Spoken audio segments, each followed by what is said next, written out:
Assalamualaikum warahmatullahi wabarakatuh. Yang terhormat Bapak Sunarno SHM Hum PhD selaku dosen pengampu hukum lingkungan. Kami berlima yaitu saya sendiri, Fauzan Nur Hakim, dan juga dengan kawan-kawan saya yaitu Riri, Aura, Danu, dan juga Dian. Di sini kami berlima akan menjelaskan tentang peluang atau ancaman bagi hutan Kalimantan untuk perlindungan hak-haknya dan juga perlindungan hukum masyarakat Kalimantan ditinjau dari perspektif hukum lingkungan. Pemindahan ibu kota ke Kalimantan Timur lewat pembangunan IKN menjadi simbol kemajuan serta pemerataan pembangunan, namun juga menimbulkan kekhawatiran besar khususnya bagi lingkungan hidup. Hutan Kalimantan sebagai paru-paru Indonesia kini menghadapi ancaman serius, sebab 60% tutupan hutannya telah hilang akibat eksploitasi sumber daya. Pemerintah menjanjikan 80% ruangan hijau dengan konsep kota hutan, tetapi di lapangan deforestasi dan perubahan fungsi lahan masih tinggi. Ketidakcocokan antara implementasi Undang-Undang Nomor 32 Tahun 2009 serta prosedur AMDAL di lapangan memunculkan berbagai pertanyaan, seperti bagaimana dampak pembangunan IKN terhadap kualitas hidup masyarakat di Kalimantan. Kemudian bagaimana pembangunan IKN jika dilihat dari perspektif pembangunan berkelanjutan berwawasan lingkungan? Lalu apakah terdapat ketimpangan antara hukum lingkungan dan regulasi pembangunan IKN?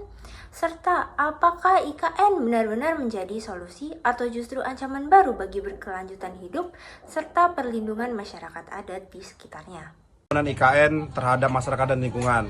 Pembangunan IKN berdampak ganda bagi masyarakat lokal. Di satu sisi, adanya IKN membawa kemajuan infrastruktur, memperbaiki akses ke layanan publik, membuka peluang ekonomi dan menciptakan banyak lapangan kerja baru sehingga kualitas hidup masyarakat menjadi lebih baik. Namun, di sisi lain, terjadi kenaikan biaya hidup, maraknya konflik agraria akibat status lahan adat yang belum jelas, hilangnya sumber penghasilan masyarakat, serta resiko warga asli dan kerusakan lingkungan yang bisa menurunkan kualitas hidup masyarakat lokal. Pembangunan IKN jika dilihat dari perspektif pembangunan berkelanjutan berwawasan lingkungan. Secara konsep, IKN dirancang sebagai kota berkelanjutan dengan ruang hijau luas dan penerapan smart city. Namun, dalam pelaksanaannya masih terjadi deforestasi masif, perusakan ekosistem hutan, serta kelemahan implementasi kajian dan pengawasan lingkungan. Artinya, tujuan pembangunan berkelanjutan belum sepenuhnya terwujud karena praktek di lapangan masih lebih menonjolkan aspek ekonomi dibanding perlindungan lingkungan dan sosial. Selanjutnya ada ketimpangan antara hukum lingkungan dan regulasi pembangunan IKN. Dinamika pembangunan IKN mengungkapkan adanya ketimpangan antara hukum lingkungan dan regulasinya. Secara normatif, perlindungan lingkungan hidup dan hak masyarakat adat telah diatur tegas dalam Undang-Undang Nomor 32 Tahun 2009, ketentuan yang AMDAL hingga regulasi pengakuan masyarakat adat. Namun dalam implementasinya muncul tumpang tindih regulasi dan kebijakan sektoral. Salah satu contohnya yang paling mencolok adalah hak guna usaha untuk investor besar yang dalam kebijakan IKN bisa mencapai 190 tahun. Jauh lebih panjang dari yang diizinkan dari Undang-Undang Pokok Agraria. Kondisi ini mengindikasikan adanya prioritas terhadap kepentingan investasi dan pengembangan ketimpangan perlindungan lingkungan dan hak masyarakat adat. Selain itu, hanya sebagian kecil komunitas adat di Kalimantan Timur yang diakui hak-haknya secara hukum, menyebabkan banyak masyarakat adat masih hidup tanpa kejelasan status dan perlindungan atas tanah dan wilayah adat mereka.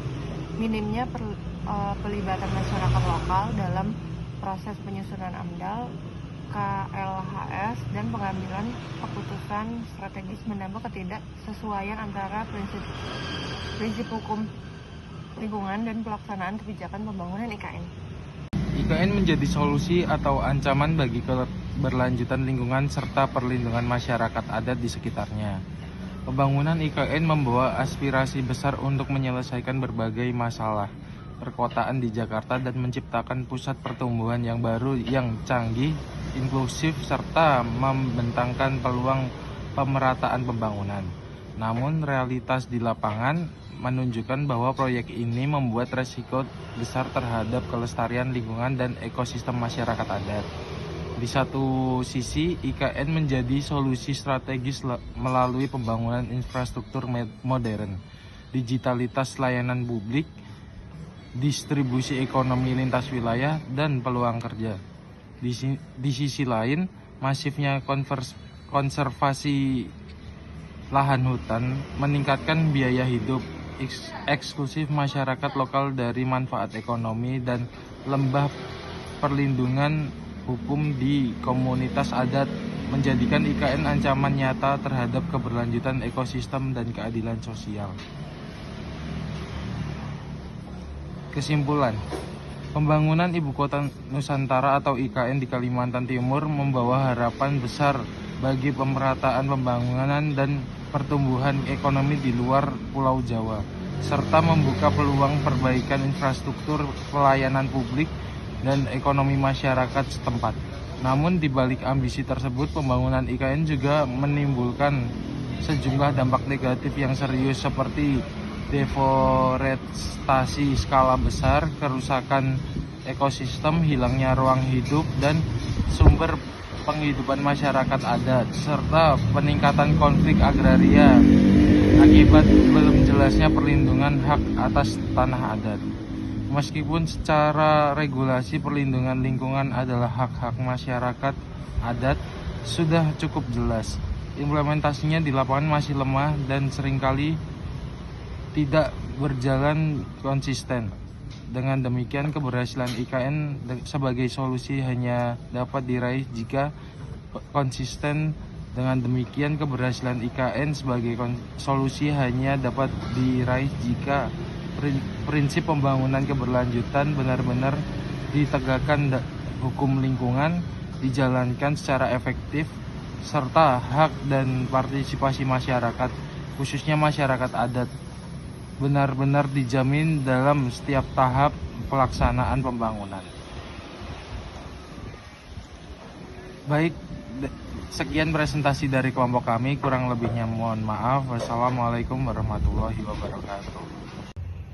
Saran dari hasil diskusi kami yaitu pemerintah perlu memperkuat penegakan hukum lingkungan dan juga memastikan regulasi seperti Undang-Undang Nomor 32 Tahun 2009 dan mekanisme AMDAL itu benar-benar diterapkan secara transparan dan juga partisipatif.